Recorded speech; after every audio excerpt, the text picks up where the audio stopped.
Someone on Polymarket has won 93% of their five-figure bets on unannounced US and Israeli military strikes against Iran. They placed bets hours before operations nobody was supposed to know about. They made nearly $1 million, and the guy whose son is invested in Polymarket and advises its competitor, he killed 2 investigations into both platforms that we're going to talk about. Now first, as far as how we got here, since the Supreme Court struck down the federal ban on sports betting in 2018, you've seen most states legalizing it, but still it's illegal in 2 huge states, California and Texas, and so the big platforms like DraftKings and FanDuel, they're shut out of those markets. But then here's where it gets messy, right? Gambling is regulated by the states, but prediction markets are regulated by the feds. Specifically, they're regulated by the Commodity Futures Trading Commission because their contracts are legally considered commodities, not casino bets. And that distinction's given platforms like Polymarket and Kalshi a loophole to operate in states where traditional sports betting's banned, even though they arguably offer the same product. Right? Half of Polymarket's trading, it's sports betting, and for Kalshi, that number's around 90%. And while normally the federal government it would clamp down on that, we also don't live in normal times, especially given the Trump connection, right? Donald Trump Jr. is invested in Polymarket through his venture capital firm and serves as a paid advisor to Kalshi. Hell, Truth Social announced its own crypto-based prediction market in October. So not the most surprising thing to see the Trump administration ending 2 Biden-era investigations into Polymarket and Kalshi last year, and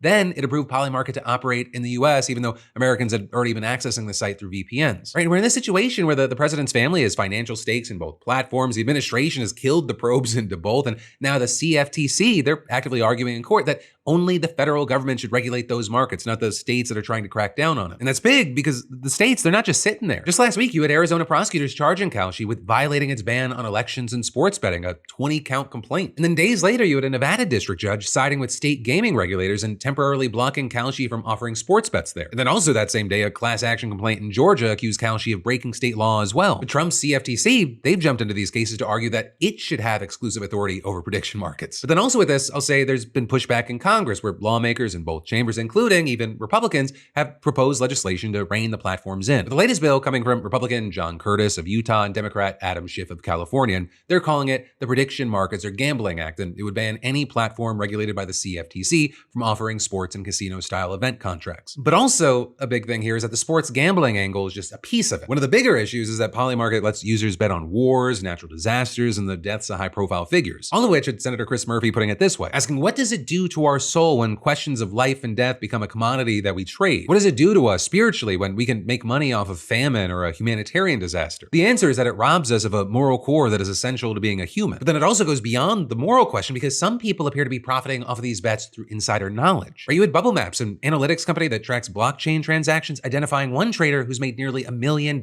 since 2024 from dozens of suspiciously well-timed Polymarket bets that correctly predicted US and Israeli military actions against Iran. These were unannounced operations, and this person won 93% of their five-figure bets on Iran. Bets placed hours before Israeli strikes in October 2024, hours before US airstrikes on nuclear facilities last June, and hours before the joint surprise attack in February. And with this, you had Bubble Maps' CEO telling CNN, all of this is strong signaling of insider activity based on the amount they made, the markets they bet on, the timing of their trades, the success rates of these trades, and the fact that they are connected on chain. This is pretty suspicious in my book. And that's just one account. You had The Guardian reporting that 8 Polymarket accounts, all created around March 21st, bet a total of nearly $70,000 on a ceasefire by March 31st. A bet that would return them nearly $820,000. And all of these accounts also placed a winning bet on Trump's initial strikes against Iran, and they haven't bet on anything since. And so also there, you had experts telling The Guardian that these bets bear the signals of insider trading, and noting that all of the accounts bought at market price rather than trying to get a better deal, and some appear to belong to a single investor trying to conceal their identity. And so ultimately, we're in this place where the question isn't whether the system is broken, right? The actual question is whether anyone with the power to fix it actually wants to, because right now, the people in charge are the same people seeming to make money from it.